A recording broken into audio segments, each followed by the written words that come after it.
Baby Rugby, nouvelle de Yves Meunier, issue du recueil La route du container, aux éditions Editon Lee. Mon nom est Etchebarret, Guy Etchebarret. J'ai 45 ans. Je suis toulousain, dentiste et rugbyman. Forcément rugbyman. Comment pourrait-on à Toulouse faire autre chose quand on fraise les molaires de toute une population qui s'habille en rouge et noir, aux couleurs du stade toulousain, les nombreux soirs de victoire? Du stade majuscule, devrais-je plutôt dire, tant le rugby est objet de vénération là-bas. Dressé au Caousou, le célèbre lycée jésuite de la Ville Rose, j'en garde les stigmates sous la forme de souvenirs cuisants, correspondant aux multiples coups de ceinture et de savate. Le rugby m'a donné des joies incroyables, des victoires et de la gloriole, certes, mais aussi de la connaissance de soi et de l'homme en général. Oui, parfaitement, de l'homme. Et j'emmerde les antisports, infrats bilieux et autres pisse-froids qui ignorent tout du rugby. Arcade sourcilière qui explose, morsure aux oreilles et attouchement sous la douche. Voilà tout ce qu'ils retiennent. Il y a pourtant tant à dire, à écrire sur ce sport merveilleux. Ce que je fais d'ailleurs en tant que pigiste au Midi Olympique. C'est donc à partir du match de Toulouse contre le Creusot-Montchanin que je couvrais pour mon journal que tout ce bordel a commencé. Allez-y, Etchebarret. Poursuivez, tricotez-moi votre fable, intervint le lieutenant de police Raymond Fabre du commissariat du Creusot. Vous n'êtes pas le premier romancier qui vient de Toulouse et que l'on retrouve le nez dans notre merdier local. Fabre lui avait juste demandé ses noms, profession, âge, et voilà que ce client lui racontait sa vie par le menu.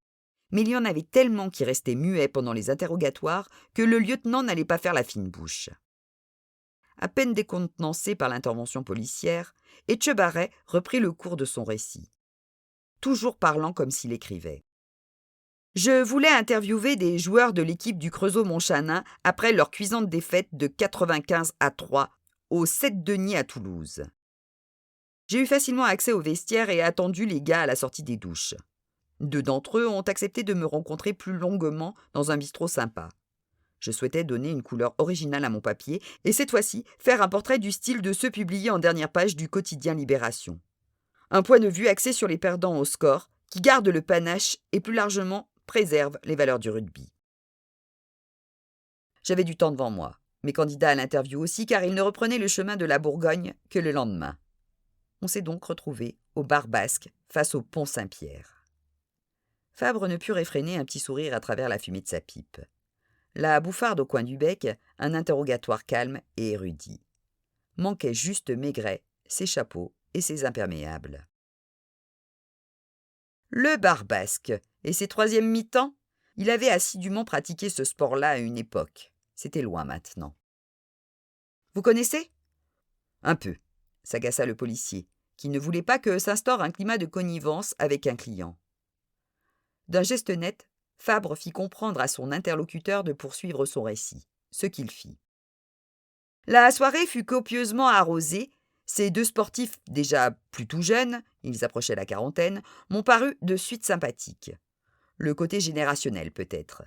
Ils m'ont expliqué qu'ils ne jouaient plus en équipe A depuis longtemps déjà et qu'on les ressortait de la B uniquement dans des déplacements du style de celui de Toulouse pour lesquels leur club les envoyait prendre des points. Au fil de la discussion, je me suis aperçu que l'on partageait pas mal de jugements sur les effets néfastes de la professionnalisation du rugby, l'arrivée du business qui refoulait les vraies valeurs du rugby, celles que nous devions défendre, nous les anciens, de l'amateurisme. Sinon, qui d'autre le ferait ? Je ne pouvais pas me douter qu'ils iraient jusqu'à... Etchebarret suspendit là ses paroles, baissant la tête. « Jusqu'à quoi ?» m'en dit Fabre. « Jusqu'à se foutre en l'air et sur toute cette façon !» gémit Etchebarret en relevant le nez. Le lieutenant de police s'en voulait. Il avait réagi trop impulsivement. En temporisant, le gars aurait peut-être déjà craché le morceau. Et quel morceau ? Ces 2 joueurs de rugby calcinés dans leur voiture, le corps partagé en 2 dans le sens de la hauteur. Un suicide ? N'importe quoi. Fabre n'y croyait pas une seconde. « Bon, » fit le journaliste. « Quoi bon ?» répéta le policier. « Ben, je continue ?»« Bien sûr !» grogna Fabre. « Expliquez-moi comment vos amis se sont pourfendus de leur plein gré. »« Je sais, ça paraît incroyable, mais je n'ai pas d'autres explications. Je dois reprendre le fil des événements, justement pour comprendre, comme vous. Fabre se dit que si ce gars-là jouait un rôle, il le faisait rudement bien. Il décida de le laisser dérouler son histoire. Une caméra tournait dans un angle de la pièce. Il serait temps de décrypter la séance plus tard, à tête reposée. Fabre repoussa son carnet et son stylo, décidant d'être surtout attentif à la forme qu'Etchebarret donnait à ses palabres, laissant le fond au second plan. « Nous avons échangé nos adresses, reprit Etchebarret, et je suis parti écrire mon article dans la foulée. Puis quelques semaines ont passé jusqu'au jour où j'ai reçu une lettre de la part de mes nouveaux amis. Ils avaient un projet, à première vue plutôt bizarre, et avaient besoin de moi pour le concrétiser et le populariser dans les médias. Il s'agissait de créer un jeu nommé Baby Rugby, qui serait en quelque sorte l'équivalent du baby-foot. Cela m'a paru très surréaliste, voire loufoque au début.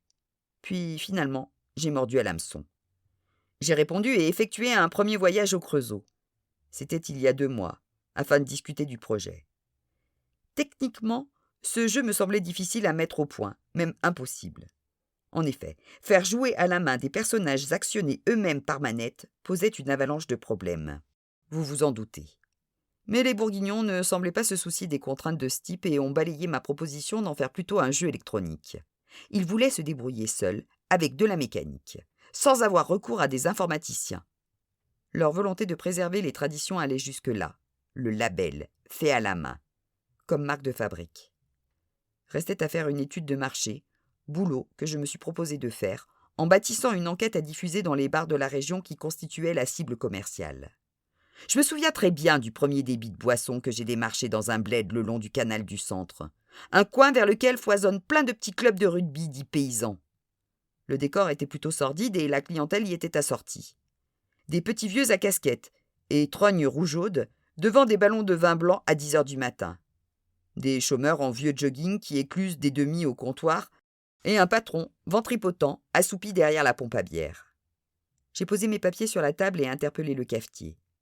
Quand j'ai eu fini de présenter mon affaire, le gars a dit « C'est complètement con votre truc. Pourquoi vous faites pas un jeu sur ordinateur? Ça ferait venir les jeunes. Le baby, même les vieux fouteux, ils y jouent plus. »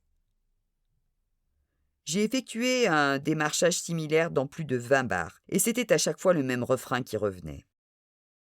J'ai même vu le patron d'un bistrot essayer de m'expliquer sur son carnet de commandes en traçant un schéma que c'était techniquement irréalisable. Mais ça, je le savais déjà. Il n'y a rien eu à faire. Les fanatiques bourguignons du ballon ovale et miniature faisaient la sourde oreille. Il fallait s'exporter, changer de région. On a donc décidé de démarcher les rades qui longent la route vers Toulouse. Une façon pour eux de me raccompagner à la maison. J'ai accepté, emporté par ce flux qui me submergeait.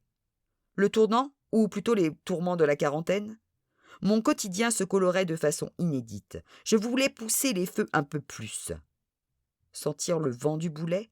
D'un boulet quelconque qu'il m'arrive quelque chose, enfin? J'ai été servi. Après une demi-douzaine d'établissements compris entre Guignon et Digoin, on s'est vite retrouvés complètement cuits, et notre équipe commença à ressembler à une virée de pochetron. L'histoire du baby rugby n'étant plus alors qu'un prétexte pour s'imbiber. Nous avons donc effectué une pause à Digoin, ce bled où passe la Loire et où commence le canal du centre. À notre grande surprise, tout au moins à la mienne, le patron de l'hôtel-restaurant fit mine d'être intéressé par nos projets commerciaux. Il réclamait juste un prototype pour mieux se rendre compte. Mes 2 comparses lui en ont promis un pour le mois suivant, sans que cela ne semble leur poser de problème. Ils ont exigé par contre un investissement, même modique, de la part du patron de l'établissement. Condition première pour qu'il lance la fabrication. À ce moment, j'ai commencé à me mettre en tête que les 2 rugbyman avaient une autre idée derrière la tête. Je redoutais l'extorsion de fonds dont j'allais me rendre complice. Passé Vichy le lendemain, nous avions démarché déjà plus de 8 bars à la demi-journée et capitalisé plusieurs centaines d'euros versés par des tenanciers de bistrots qui voulaient imiter leurs confrères de Digoin. Un vrai sésame, ce gars-là. À chaque nouvel estaminet, nous proposions la liste s'allongeant des derniers souscripteurs du projet Baby Rugby. Et c'était l'effet boule de neige. Personne ne voulait rater le wagon de ce nouveau jeu qui allait casser la baraque. Nous leur laissions juste un vague reçu bricolé sur les comptoirs. Peut-être étions-nous dans l'escroquerie la plus avérée. Au cas où, je fomentais déjà le projet de quitter le navire le plus vite possible avant d'arriver à Toulouse, de peur des ennuis qui, immanquablement, ponctueraient les opérations. C'était l'adresse des Bourguignons qui figurait sur les reçus, mais j'avais été présenté comme journaliste toulousain, prouvant le sérieux de l'affaire. Si le prototype restait à l'état virtuel, ça chaufferait très vite pour nous. Nous avons ensuite roulé sur l'A75 jusqu'à l'aire de repos de l'Aveyron, avant la bifurcation pour Rodez, Albi et Toulouse. Nous y avons tenu une sorte de conseil de guerre au cours duquel j'ai émis de sérieuses réserves concernant la poursuite de l'opération. Finalement, sur une bonne engueulade, nous nous sommes séparés à Rodez, mes compères voulant continuer à démarcher d'autres établissements jusqu'à Toulouse le long de la nationale. J'ai alors pris le train. Quelque temps plus tard, 15 jours avant le match retour au Creusot, j'ai lu ce titre sur une affiche du bar basque. « Bientôt, Babi rimera avec rugby ». J'ai alors interrogé le barman qui m'a confirmé que 2 types étaient venus lui proposer un nouveau jeu, photo à l'appui. Du côté technique et pour répondre à mes questions pressantes, il m'a expliqué qu'un système de boutons au bout de chaque poignet permettait d'actionner les bras des joueurs par l'intermédiaire de ressorts. À mon grand étonnement, cela avait l'air de tenir debout et j'ai commencé à réviser les opinions négatives qui cataloguaient mes 2 collègues dans le rang des escrocs. J'ai voulu alors les retrouver. J'ai eu tort. J'ai repris contact et je n'aurais pas dû. J'ai insisté auprès de mon journal pour aller au Creusot couvrir le match retour. Mes 2 amis ne le jouaient pas, bien sûr. Il s'agissait maintenant de tenter de battre le meilleur club de France sur son terrain, comme Montchanin l'avait fait avec Béziers il y a plus de 20 ans. L'équipe B restait donc au rencard. La veille du match, ce fut la grande breuverie, à l'Oval Bar du Creusot, fief du club. Le prototype tant attendu était prêt à fonctionner. Un drapeau aux couleurs du Coq, l'historique club creusotin créé en 1901, recouvrait même le jeu pour l'inauguration. Les petits plats dans les grands. Mais tout a très vite déraillé. Aux premiers essais, les ressorts sautaient dans tous les sens à travers la pièce, dans les verres des consommateurs, derrière le comptoir. Le ton est vite monté face aux moqueries des buveurs déjà fins sous qui constituaient le public. Et ce fut la bagarre générale. Vous devez être au courant, vu que seule une équipe de policiers a pu y mettre fin en éparpillant les protagonistes au gré des rues alentours. J'ai laissé une veste, une dent et l'appareil photo prêté par le journal. Relâchés après une nuit passée dans votre commissariat, mes 2 inventeurs étaient dans les tribunes le lendemain et faisaient grise mine. La note était salée. Il allait falloir rembourser le patron de l'Oval Bar pour les dégâts et plus largement tous les patrons de bistrot qui avaient souscrit au projet Baby Rugby, si le problème technique des ressorts n'était pas résolu. Et les caisses étaient vides. Toulouse a gagné le match avec difficulté. Les Bourguignons tentant de les sécher à grand renfort de nions et de coups tordus dans les mêlées. L'arbitre reçut même une bouteille derrière la tête. À la sortie du stade de Jean Garnier, une violente dispute a éclaté entre mes associés et moi. J'ai pris mes clics et mes claques d'une manière que je croyais cette fois-ci définitive, en direction de la sortie, de la gare et de Toulouse. Je marchais d'un bon pas en direction du centre-ville lorsque mes 2 bricoleurs m'ont doublé dans leur break et se sont arrêtés, m'ont forcé à monter dans la voiture et nous avons alors roulé en direction de Chalon-sur-Saône. Avant d'arriver à Montchanin, nous avons pris un chemin à droite de la grande route et qui mène à une scierie. Les lieux étaient déserts en ce dimanche après-midi. Tout cela sentait la perte de contrôle et la folie. Les 2 copains s'engueulaient maintenant, se reprochant mutuellement les malfaçons du prototype de Baby Rugby. Ils y avaient passé beaucoup de temps, je pouvais comprendre leur amertume.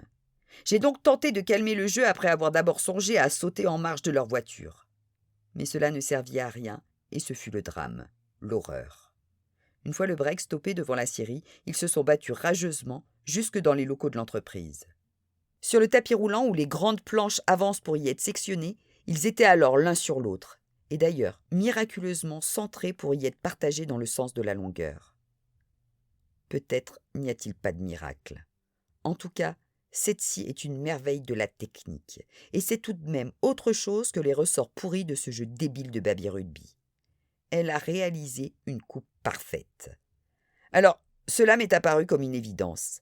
Il ne manquait plus qu'un pic de terrassier pour réaliser un assemblage des morceaux dos à dos, comme les barres sur lesquelles sont accrochés les joueurs de baby-foot. Voyez. Leur fin se devait de correspondre à leur obsession, une sorte de mise en conformité. C'est en effet comme cela qu'on les a retrouvés, intervint alors Fabre, blanc comme une ligne de marquage sur un stade. Etchebarret se leva et vint se poser dans l'angle de la pièce où se trouvait la petite caméra qui filmait l'interrogatoire, sans que Fabre tétanisé ne tente de le stopper.